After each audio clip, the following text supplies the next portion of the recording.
Good afternoon. My name is Colin McDonald, Assistant Attorney General for the National Fraud Enforcement Division at the Department of Justice. 115 days ago, based on the vision of President Trump and Vice President Vance, Acting Attorney General Todd Blanche announced the creation of the Fraud Division at the Department of Justice. And in the last 115 days, the DOJ has announced hundreds of major fraud enforcement actions across the country, including prosecutions against fraudsters targeting billions of taxpayer dollars meant to support our needy, sick, and elderly. That is our core mission, to protect taxpayer dollars and stop the brazen theft of America's wealth and generosity. Now, to achieve this mission requires all hands on deck, a dedicated coalition of state and federal public servants committed to guarding taxpayer dollars like they guard their own bank accounts. And today, with these folks behind me, we're putting fraudsters on notice that many hands have joined the deck, and we are at our stations to join the fight against fraud. In addition to our gracious host, the governor of the great state of South Carolina, with me today are U.S. attorneys, state attorneys general, secretaries of state, state treasurers, auditors, directors, inspectors general, the FBI, HSI, and other partners from 7 different states across the Southeast. These partnerships are critical to solving our nationwide fraud epidemic. Fraudsters thrive on government agencies not partnering, not sharing data, not sharing intelligence. The fraud-fighting team assembled here today is resolved to work together to break those cycles and bring the fraudsters out into the light. When federal prosecutors work with state agencies to share leads, data, and strategy, the American people win. Better intelligence, better cases, better training, more money returned to victims, and more fraudsters behind bars where they belong. Just today, the Fraud Division signed data sharing agreements with 10 state agencies represented here across 6 states to formalize our shared commitment to the responsible sharing of publicly available corporate registration and government benefits payment data for early fraud detection. This is an operational partnership, faster access to critical data, and joint work streams that enable us to move quickly when fraud indicators emerge. That speed matters. Every day we cut between detection and disruption and imprisonment protects taxpayer dollars and strengthens the integrity of our federal and state programs. Beyond the data streams that are now starting to flow, we are forging more and better relationships with our state partners. For example, in North Carolina, federal prosecutors are working directly with state program leaders responsible for overseeing federally funded programs, searching for criminals committing Medicaid, SNAP, and daycare fraud. These same prosecutors have created a channel for the North Carolina Department of Insurance to directly refer fraud cases involving illegal aliens who are defrauding the American taxpayer. The Northern District of Mississippi, represented today, has formed a fraud task force comprised of various federal and state stakeholders. The Northern, Middle, and Southern Districts of Florida have done the same with the Florida Anti-Fraud Task Force to protect public benefits programs. This is a historic collaboration in Florida from Tallahassee to Miami to attack fraudsters who exploit SNAP, unemployment benefits, and other taxpayer-funded programs. In addition to these partnerships, the DOJ is announcing today that since the 4th of July, our southeastern U.S. attorneys' offices have charged 12 additional defendants with defrauding taxpayer-funded programs. These cases reach over $90 million in intended losses, and you'll hear more about those from our U.S. attorneys' offices in a minute. One scheme targeted food stamp benefits in the Southern District of Florida. On July 8th, 4 defendants were charged for concocting a scheme to convince food stamp recipients to sell their federal benefits at a discounted rate in exchange for cash. The scheme caused nearly $20 million in fraudulent EBT transactions at a quick stop convenience store in Miami. 2 of the co-conspirators are foreign nationals, and one even has a pending final order of removal from the United States.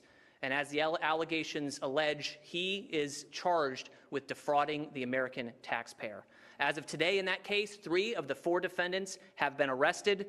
Most recently, one of the defendants was arrested just 4 days ago when he landed in the United States on a flight from Jordan. The charges we're announcing today also include a fraud scheme targeting a program meant to educate our children. And I can't overemphasize that these are not victimless crimes. Every fraud case prevents bread from going to the table of a needy family, or health care from going to the elderly, or a child from receiving the education that they deserve. On July 15th, Chakessa Scott, her husband, and her daughter were indicted in the Middle District of Louisiana. As alleged, Scott was the CEO of Impact Charter School in Baker, Louisiana, which received state and federal funds. According to the allegations, instead of using those funds to benefit Impact Charter's students, Scott and her co-conspirators diverted over $1.5 million for their personal use, such as paying family members for fraudulent contracting invoices and purchasing luxury vehicles. Consistent with the charges in the indictment, a public investigative audit found that Scott used money to pay for a trip to Egypt and to buy a Land Rover, things that the average United States citizen would never be able to dream of affording. And yet you all paid for it. You all paid for that Land Rover. And now we're endeavoring to claw it back, to win it back for the American taxpayer. Fitting today's theme of federal-state partnerships, this case is a product of an investigative partnership between the U.S. Secret Service and the Louisiana Legislative Auditor, Mike Wagspack, who joins us here today. Thank you, Mike, for your hard work and partnership with us as we endeavor to root out fraud across our country. My message, in conclusion, to state partners here and across the country is this: the Fraud Division and our U.S. Attorney's offices are ready to help you scale your efforts, strengthen your cases, and deliver results for the taxpayers of America. Your partnership with us is the antidote to the fraud epidemic facing our nation. And my message to the fraudsters is this: our team is getting bigger, our resolve is getting stronger, and your time is getting shorter.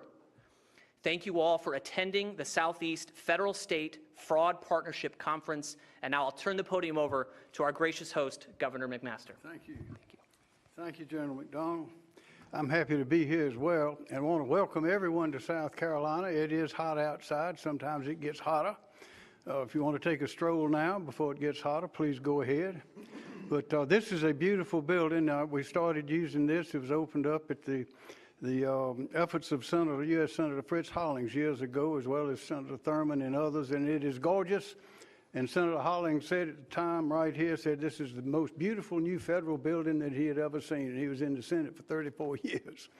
But this is music to my ears, General, to hear that the President and the Attorney General, Acting Attorney General, and all involved have determined to make this a national effort based on a partnership. Now, the important part is not that the crime exists, not that it's outrageous, not that it should not be there, but that you have decided to use a partnership, a federal-state partnership. Why do I say that? We did the same thing under the direction of Ronald Reagan back in the early 1980s. His message to us at that time, I was a new U.S. attorney, was to go find those bringing the drugs into the country. And so we set out here to do just that. And what did we do? We put together a partnership. We put together a team.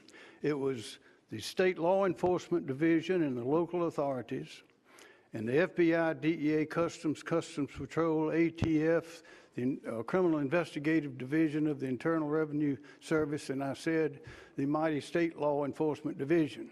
It was a full team. They operated out of the same office.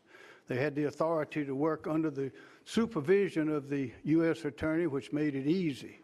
And it was a statewide effort. And they used a different method. Besides having a partnership with equal members on the team, they used the financial method, the one that got Al Capone. He was indicted and convicted, I believe, on tax evasion not his other criminal enterprises.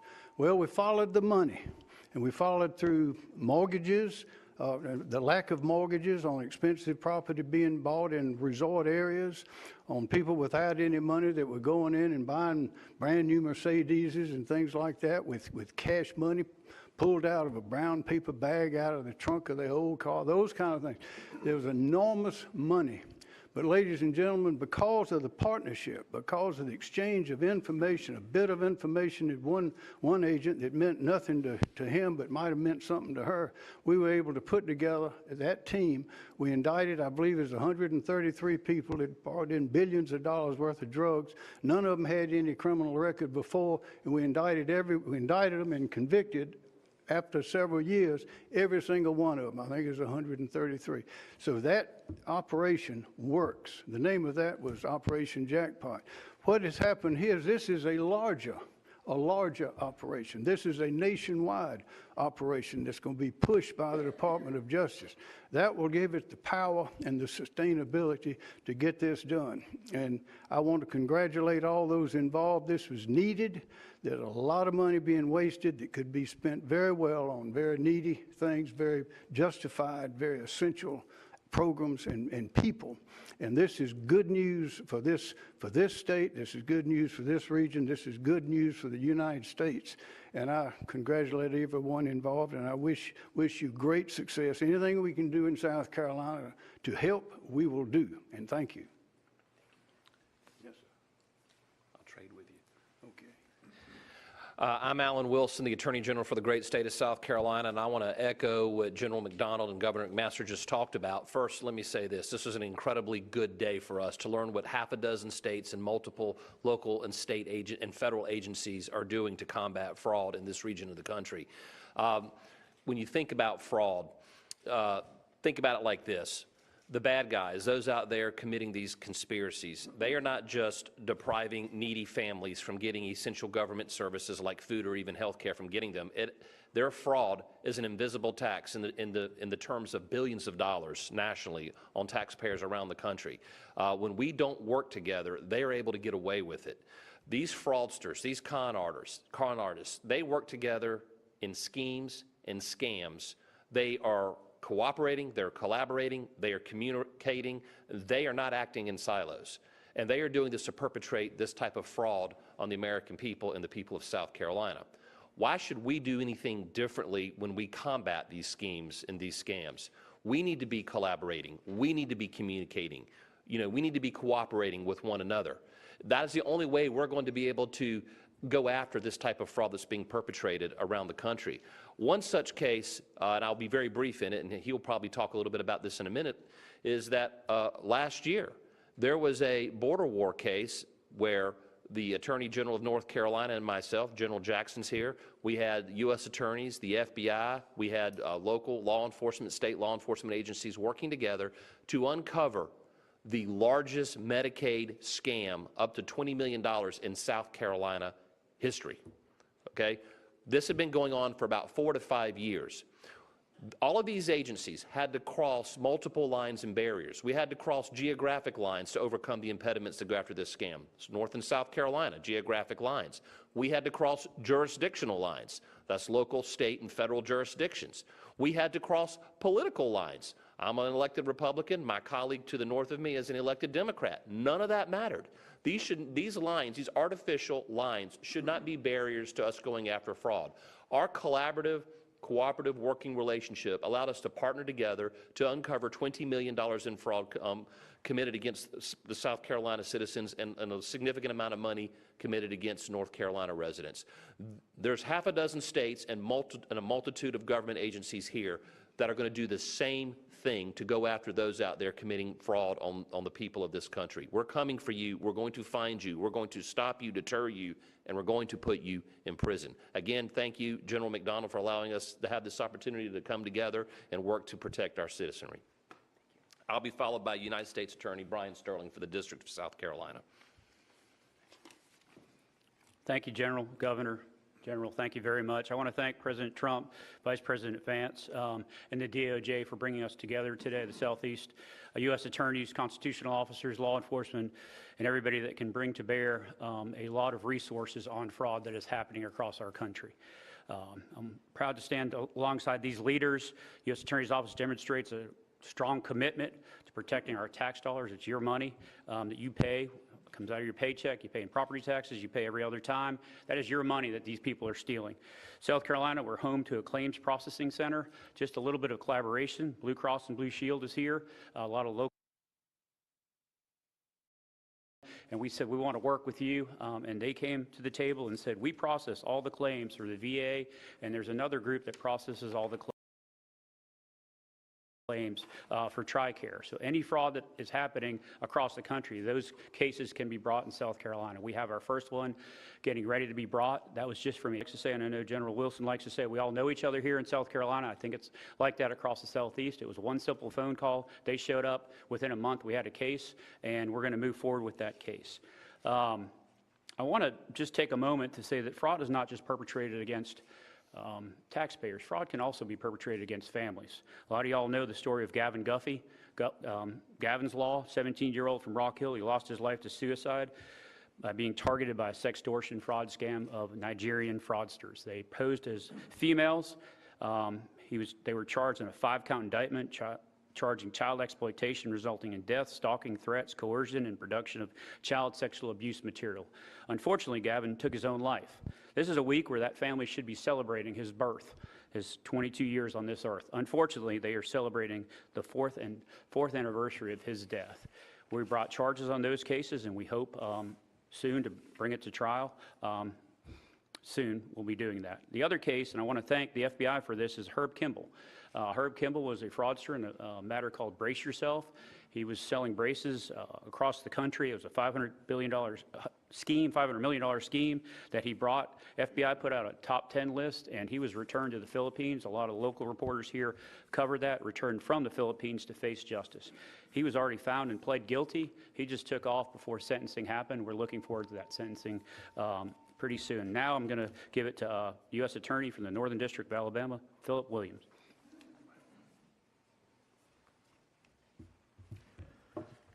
Thank you, General McDonald, and Governor, thank you very much. My name is Phil Williams. I'm the U.S. Attorney for the Northern District of Alabama. I'm joined here today by 2 other U.S. attorneys from our state. And I will tell you that in Alabama, we are committed to the work to combat fraud. And when I say that, I don't take it lightly. We have a SAR task force, Suspicious Activity Reports task force in my district. We meet on a regular basis with our federal partners, and we have great relationships with our state partners as well. That being said, I want to highlight one particular case for you that clearly evidences the fact that there are people out there who will not only take advantage of a moment, but they will do it time and time and time again. Just this week, my office in the Northern District of Alabama unsealed a complaint against a man by the name of Michael Anthony Shine. Michael Anthony Shine had a company called Shine's Professional Services, largely a tax preparation service. There was a tax credit that was available to people that had been around for 20 years. It was a green energy credit. If you establish some green energy production in your house, if you put some solar panels in or a geothermal heat pump, which I'd never heard of to this case, you could get a credit back for that, up to 30% of the value. Under the last administration, the so-called Inflation Reduction Act expanded that particular credit grossly and in such an exaggerated way that people began to see it as a cash cow, Michael Anthony Shine being no different. The allegations against Shine indicate that over the period of 5 years almost, he and his employees at Shine's Professional Services filed upwards of 8,000 tax returns fraudulently claiming these credits for residential homes. And when I say claim these credits, we're talking about lying on a tax return that something had been done to the tune of $120,000 or more that had not been done at all. The IRS has paid out upwards of $65 million in returns, $65 million in refunds on those returns. That's a staggering number when you think about it.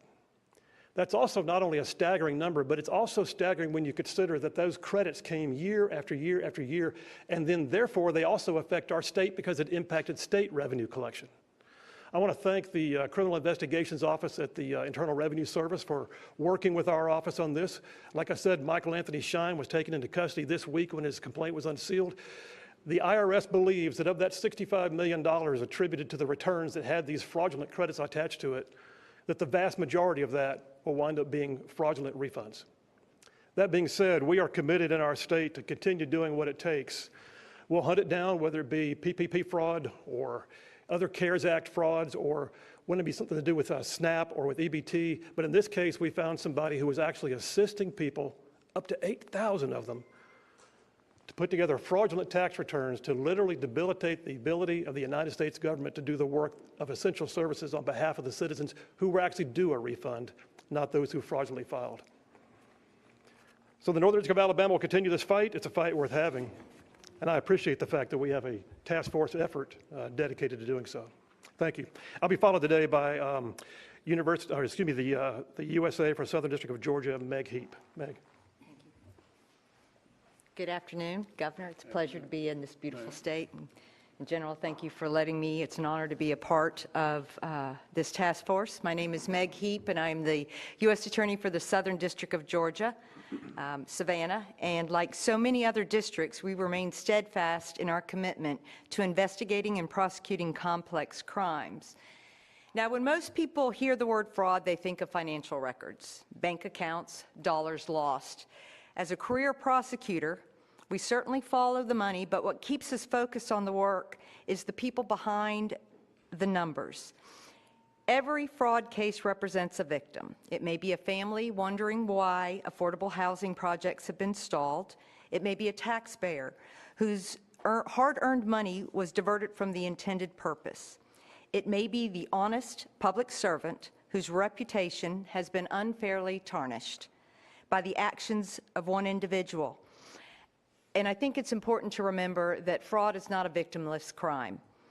It erodes it erodes trust, it damages institutions, undermines confidence in the systems that are supposed to serve our community where we live and where we raise our children.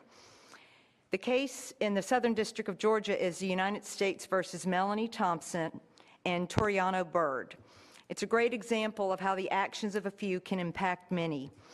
As the former executive director of the Hinesville Housing Authority, which is in Liberty County, Georgia, Thompson is alleged to have orchestrated a many years-long scheme involving fraudulent invoices, unauthorized payments, kickbacks, and fraudulent COVID-era loan applications, resulting in the alleged theft of more than $2.5 million, which was intended to serve the lowest income residents of of Liberty County, and also including not only those that were low income, our elderly, and also our disabled children and adults. The funds which were intended to assist those in housing it's alleged, went to personal homes, it went to jewelry, vacations, and cars, 2 of them being Bentleys. No single agency can investigate complex financial crimes alone. Our success depends on the partnerships. In the investigation, we worked alongside the Department of Housing and Urban Development, which was their Office of Inspector General, the United States Secret Service, and the U.S. Postal Inspection Service, along with our state and local law enforcement partners. Each agency brought unique expertise, investigative tools, and resources that strengthened the pursuit of justice in this case. The partnerships that we create and that we have here today are our greatest assets. Fraud schemes often cross jurisdictional boundaries. The fraudsters are not going to stop in Savannah, Georgia. They're going to cross to South Carolina. They're going to go down to Florida. They're going to go to North Carolina. Their intent is to take as much as they can from whoever they can, regardless of who it is, whether it harms them or not. And by working together, when we share intelligence and we coordinate investigations, we identify the misconduct, we build a strong case, and even more, we can protect the public. As U.S. Attorney, my commitment is straightforward. We will continue to pursue those who commit fraud, regardless of their title and regardless of their position. We will continue to work hand in hand with our federal, state, and local law enforcement. We will continue to strive to protect the public's money and the public's trust. Because at the end of the day, justice is not just about recovering money. It's about restoring confidence that our institutions operate with integrity, that public resources should be protected, and that no one is above the law. Thank you very much. And following me is the U.S. Attorney of Greg Kehoe, from the Middle District of Florida. Thank you, Greg. Thank you, Meg. Governor, General, thank you very much for bringing us all together. This is a tremendous effort on a nationwide basis with state and local law enforcement, with the support of governors like you, Governor, to attack and disrupt these criminal organizations. And that's what we're here today, to talk about the pervasive nature of fraud across all different lines. I'm here with my colleagues from the Southern District of Florida and the Middle District of Florida, the Southern District of Florida and the Northern District of Florida, to put our coordinated efforts together along with the statewide prosecutor in Florida to attack this ever-burgeoning issue that is harming and undercutting the foundations of this country. The one case I want to talk to you about, and this will come as no surprise to you, Governor, that criminals don't pay taxes. As a surprise. And we have an individual that we prosecuted that's from May of 2026 by the name of Daniel Liberti. Daniel Liberti had failed to accurately report his income taxes for 2021, 2022, and 2023. And for those 3 years alone, Mr. Liberti failed to pay $34 million in taxes. Mr. Liberti has pleaded guilty to pay restitution to the United States in the amount of $34,846,381. He also agreed to pay his debt to the United States and to satisfy obligations by selling luxury properties he owns in Miami Beach, which is valued at approximately $39 million. I have some photographs that are up. We'll give you an idea of some of the properties that, I can't really see them from here, but some of the properties that Mr. Liberti had. But he has agreed, as part of his plea agreement, to civil and administrative forfeitures of an additional assets of $39 million that were involved in questionable bank fraud activities that his business was engaged in over a period of time. The assets that Liberti has agreed to turn over to the United States include $414,508 from bank accounts in the original scheme, 3 luxury vehicles, including a Land Rover, a Ferrari 812, a Ferrari F8, valued collectively at approximately $1.2 million. He also agreed to forfeit 3 properties, including one in the U.S. Virgin Islands, 2 in Miami Beach, with a combined estimated value of $37,500,000. This is all since May of 2026. The total recovery to the United States to pay out to victims and to recoup tax losses is in excess of $73 million. I trust that some of the photographs, if they're coming up here, will show you the various vehicles and properties that have been seized from Mr. Liberti and now in the custody of the United States. I want to thank the efforts that you put together, General, and governors like you with this support, along with the work of the IRS. This is that we engage in fraud, but the fraud goes across lines. This was investigated thoroughly by the Internal Revenue Service, CID, as well as the Department of Homeland Security. And I will give you my word, along with all my colleagues here, that we will continue this fight. We will continue this relentless fight to pursue and bring back to the people of the United States money that was unjustly taken from them and money that's justly owed to the people of the United States. And I thank you for those moments. And if I could just turn this on to the U.S. Attorney for the Western District of Louisiana, Zach Keller. Zach? Good afternoon, everyone. I'm Zach Keller. I'm the U.S. Attorney for the Western District of Louisiana. And I want to start by thanking the Governor for having us, thanking General McDonald for convening this. I also want to recognize Eastern District of Louisiana U.S. Attorney David Corsell, who's with us, as well as the phenomenal leadership of Kurt Wall, who's the U.S. Attorney in the Middle District, whose work that you've already heard from General McDonald. I'm here to talk about 5 guilty pleas that happened at the end of last month in a sophisticated fraud case in rural Louisiana. And I'm here to talk about it because, number one, it shows the type of work that we're able to do working with our state partners, our federal partners. And number two, it shows you the type of frauds that happen in rural places, even in places like Oakdale, Louisiana, which is where this case occurred, which is a small rural town in South Louisiana. For nearly a decade, from 2015 until it was stopped by this administration last year, a business owner in rural Louisiana named Lala Patel paid 3 small-town police chiefs and 1 town marshal, Chad Doyle, Michael Slaney, Glenn Dixon, and Tebow Anisha, to perpetrate a massive fraud scheme to allow illegal aliens to remain in the country. To do it, Patel paid his law enforcement co-conspirators to write fake police reports, alleging that violent crimes happened to the victims in the case when there were no victims, when there was no crime.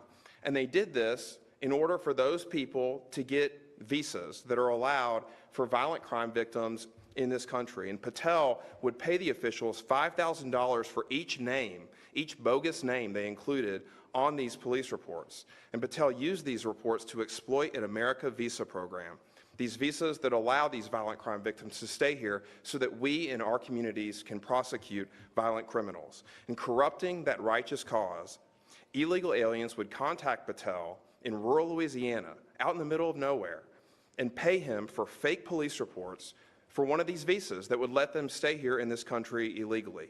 And Patel would then pay his law enforcement co-conspirators to generate these reports and lie about it in order for these visas to get issued to people who had no right to be here. And they didn't just do this once or twice, these conspirators, they did it hundreds of times, making millions of dollars, hundreds of false police reports listing these people, each one lining Patel and his co-conspirators' pockets, but cheapening what it meant for the real victims of violent crime in this country who are able to take advantage of this program so that we in our communities can be safe and so that violent criminals can be held to account. The defendants generated so many fake police reports about violent crime that the small town of Oakdale, Louisiana, popped up on a national database as one of the most dangerous towns in the country. According to this database, people were getting robbed all the time, a ridiculous stat that reflected not real violent crime, but instead the millions of dollars that Patel and his co-conspirators raked in, perpetrating this scheme for a decade before it was put to an end last year. All 5 of these defendants pled guilty last month and are now facing prison time. And this visa program, which exists to help prosecute violent crimes, is a core mission of our U.S. Attorney's Office in the work we do. We're trying to prosecute violent criminals to get them off our streets, out of our communities. And I know it's a mission of Governor Landry and Attorney General Murrell as well to do that work. But it's equally a mission for our office, the U.S. Attorney's Office, as well as their offices, the Attorney General's Office and all of our state partners, to dismantle, to investigate, to prosecute frauds like this. And the reason for that is simple, because these frauds are poison that kills these programs. That we talk about these programs and you hear about them and you think, well, that's a great thing for the community. But the fact is that the frauds we're talking about here kill them. They make them so that no one wants to do them anymore. So this case reflects that shared and coordinated commitment we have in Louisiana to stop this, particularly in rural Louisiana, to dismantle these schemes and to undermine the programs that keep our communities safe and that protect our vulnerable citizens. So with that, I'm going to pass it to the United States Attorney for the Northern District of Mississippi, Scott Leary.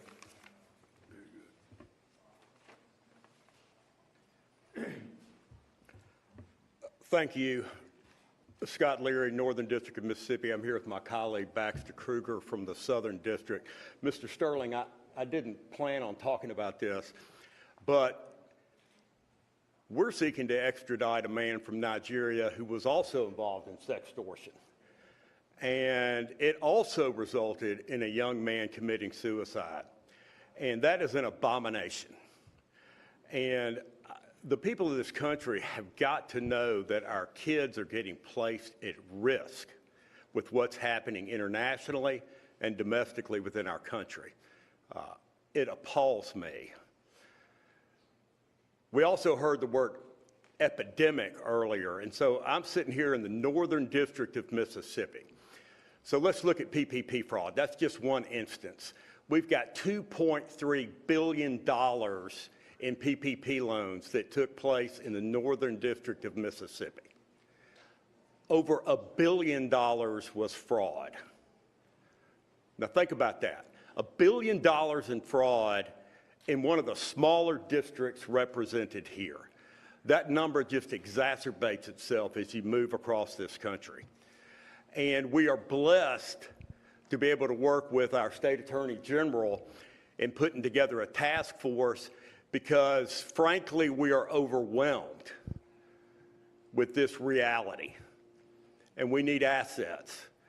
And the most wonderful thing that I'm a career prosecutor, I've been a Fed for decades, and I sit in a meeting and I hear our administration say, pin your ears back and go get them.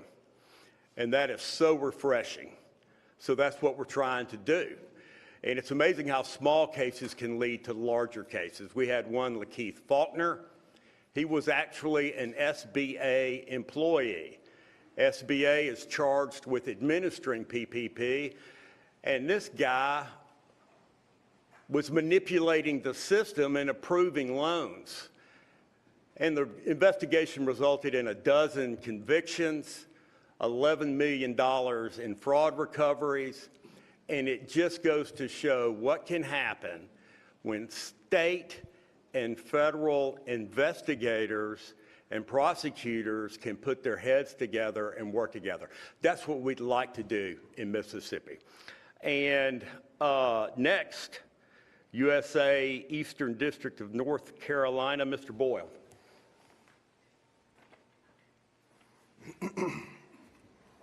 Good afternoon.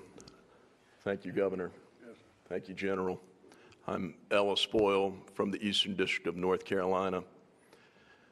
I was recently a private citizen before I came to be a prosecutor, and I've sat in the round table this morning, and I've seen what's happening in our district and working with my great partners, Dan Bishop in the Middle District and Russ Ferguson in the Western District, and it is absolutely infuriating to see this money getting stolen out of our pockets as taxpayers. I'm a taxpayer, you're a taxpayer. It's going to these fraudsters. We're doing something about it. We're working with our state and local partners, all of our federal ABC, alphabet soup. They're doing a great job. I'm here to tell you about a case we had in the Eastern District of North Carolina with a criminal named Nestle Mitchell, who was engaged in tax fraud. We worked together with the Fraud Division and the IRS criminal investigators to find that she had 6 employees taking advantage of a COVID tax break for self-employed people. We found 420 instances of her and her colleagues putting in for this tax break for self-employed individuals. They didn't deserve it, they didn't earn it, but they got it. They tried to steal over $25 million of federal taxpayer dollars. They got almost 14 million, and we got her convicted in the end of June. She received $754,000 herself for preparing these tax forms, and she's going to be spending time in prison, and we are going to continue to go after these people. I'm very encouraged to hear my colleagues and partners here talking about what they're doing. Rest assured that we're doing it in North Carolina too. Thank you. Next up is the Attorney General from North Carolina, Jeff Jackson. Thank you. Good afternoon. This is what a united front looks like. We all know there's a lot of division in the country right now, but we agree on this. The acceptable level of fraud is 0. And as these fraudsters become more sophisticated, so too must the offense that we run. And that's what we're here doing today, is talking about how we can step up our enforcement efforts to do what every single person in our respective states want us to do, which is protect their tax money from criminals who are after it. Medicaid provider investigation fraud is one of the key ways that we have cross-jurisdictional effort in our state. We work very closely with all three of our U.S. attorneys. U.S. Attorney Dan Bishop is here. His office and mine had a $1.7 million case 10 days ago. Ellis Boyle, you just heard from him, a $12 million case recently this year. And Attorney General Wilson, a major case for South Carolina and North Carolina, over $20 million. This is what working across jurisdictions, working together looks like. This is what it can do for the people. And for anybody out there who is thinking about breaking the law to make a quick buck, understand, we are united and we are using new tools to come and make sure you can't do that. So think twice. And I will be followed by our closer, Mississippi Attorney General Lynn Fitch. Thank you. Good afternoon. Thank you, Governor. Thank you, General McDonald. Thank you so very much for us all being here today. I am Lynn Fitch. I'm the Attorney General of the state of Mississippi. And it's been said hundreds of billions of dollars have been lost that belong to the taxpayers. This fraud happens every year, and we see that. Every dollar that a fraudster is pocketing goes to their benefit, not to the taxpayers, not to those who need it, and it's meant to serve. You know, President Trump called on all of us to take action, to step up our efforts to protect those who deserve those dollars, and to go after the fraudsters. You know, we're here today, and you can see that we are demonstrating that we are working together as a unified front, federal and state officials on the same page. We are working across agency lines and state lines. We are united as we fight fraud. And it's partnerships like this that bring everything to the table in this effort.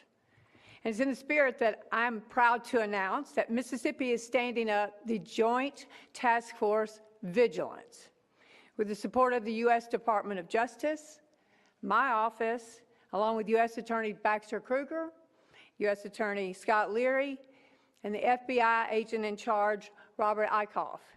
So we are surging our resources, putting our personnel together.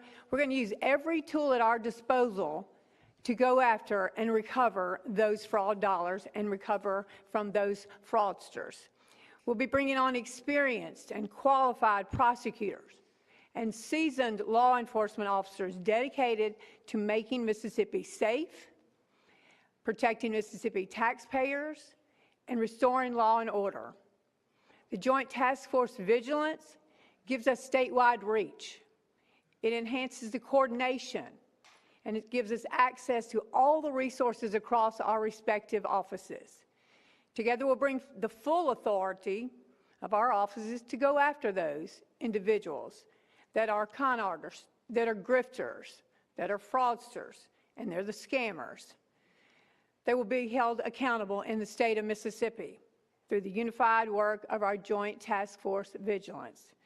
We appreciate the support of President Trump and the administration, and we are excited to stand up the first of this kind of task force in the state of Mississippi. Thank you again, General McDonald. Thank you. Thank you, General Fitch. We'll take a couple questions at this time. Hi, Lena Allen, WIS News 10. I just wanted to see if you could reiterate the tools and new resources that you all are combining to combat against fraud. Yes, it's a great question, that being the tools that we're bringing to bear in these new relationships.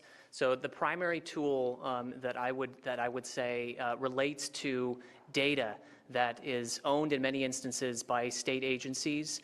And so we reached this morning 10 different memorandum of understandings with our state partners to be able to provide data to our fraud prosecutors across the country so that we can illuminate the pathways to fraud. If we follow the data doesn't lie. And where we follow the data, where we have access to the data, those silos are broken down and the fraudsters are brought into the light.